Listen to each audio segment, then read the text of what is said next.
Good morning students. तो आज हम करने वाले हैं new topic law of conservation of मास। आपने बहुत बार सुना होगा कि लॉ ऑफ कंजर्वेशन ऑफ मास। अब कंजर्वेशन ऑफ मास का मतलब क्या है कि जो मास है वो चेंज नहीं कर रहा है, वो कांस्टेंट है, वो कंजर्व है, इक्वल है। तो that is the law of conservation of mass. Means जो मास है दैट इज़ इक्वल और constant, never change where in a chemical reaction. तो यही आपके पास law of conservation of mass है। ठीक है, अभी ये लॉ क्या बोलता है that mass can neither be created nor be destroyed. कि आपके पास जो मास है can neither be created nor be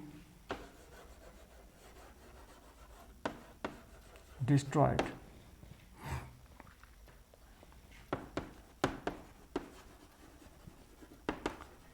In a chemical reaction।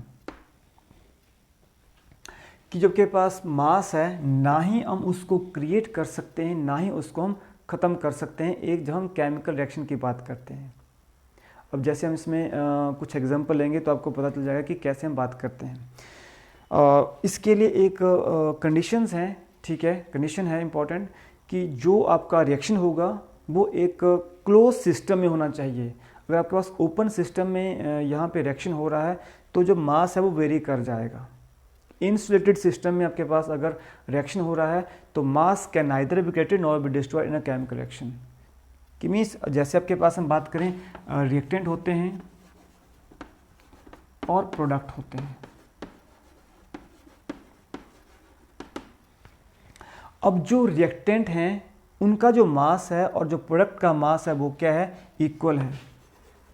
Reactant mass is equal to product mass. That is the law of conservation of mass. कि जो mass है वो कभी चेंज नहीं होगा। जो रिएक्टेंट का मास है और जो प्रोडक्ट का मास है वो बराबर होगा, वो कभी चेंज नहीं करेगा, provided the reaction will take place in a insulated system. Insulated close system में अगर आपके पास रिएक्शन हो रहा है तो मास कभी नहीं चेंज करेगा। इसका एक एग्जांपल लेते हैं हम सिंपल।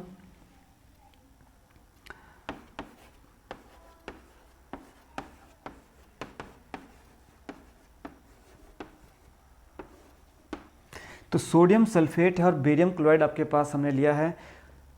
और आपके पास जब ये बनाएगा तो क्या बनाएगा, barium sulphate plus sodium chloride.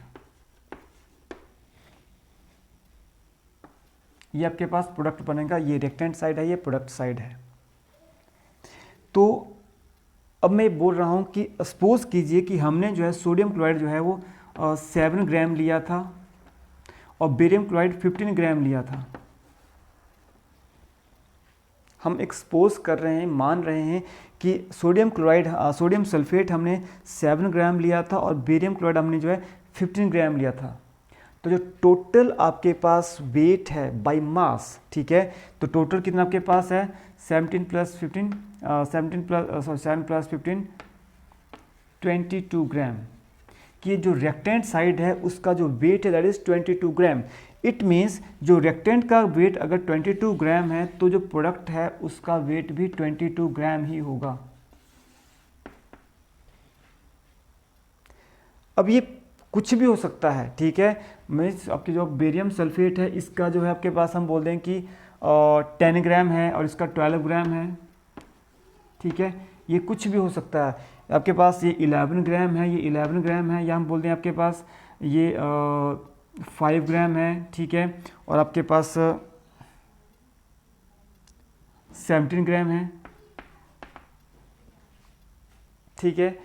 मतलब कुछ भी हो सकता है आपके पास, लेकिन जो मास है, ठीक है, वो कभी चेंज नहीं करेगा।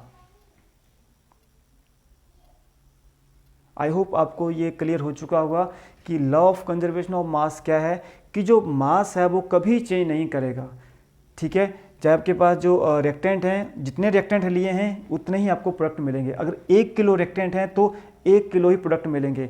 2 ग्राम रिएक्टेंट है तो 2 ग्राम ही प्रोडक्ट मिलेंगे।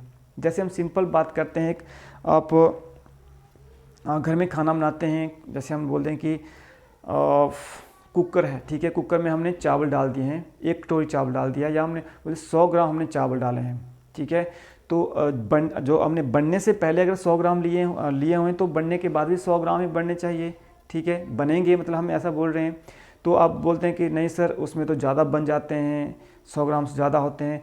तो उसमें क्या होता है कि आपने वाटर भी ऐड किया है, तो वाटर का अमाउंट भी अगर उसमें आप माने, ठीक है, कि 100 ग्राम आपके पास चावल हैं और आपने जो है आधा लीटर मतलब 500 ग्राम आपने पानी लिया हुआ है, तो जो टोटल वेट होगा वो 600 क्या होगा, ग्राम होगा। तो जो आपके पास बनेगा बाद में वो भी 600 ग्राम ही बनेगा। अब उसमें होता क्या है कि गैसेस कुछ निकल जाती हैं। तो मैंने आपको यही बोला कि ये जो law of conservation of mass है ये कब वैलिड होगा, जब आपके पास इंसुलेटेड सिस्टम में काम करेगा। अगर इंसुलेटेड सिस्टम में काम नहीं कर रहा है तो जो मास है उसमें वेरिएशन आएगी ही आएगी, क्योंकि कुछ गैसेस इवॉल्व होंगी और वो निकल जाएंगी, तो मास आपका इक्वल नहीं रहेगा। आई होप आपको ये चीज़ क्लियर हो चुकी होगी कि लॉ ऑफ कंजर्वेशन ऑफ मास क्या होता है। क्लियर स्टूडेंट्स, तो आज के लिए इतना ही। आपको वीडियो पसंद आ रही है तो लाइक करें, शेयर करें अपने फ्रेंड के साथ। Okay, till then bye.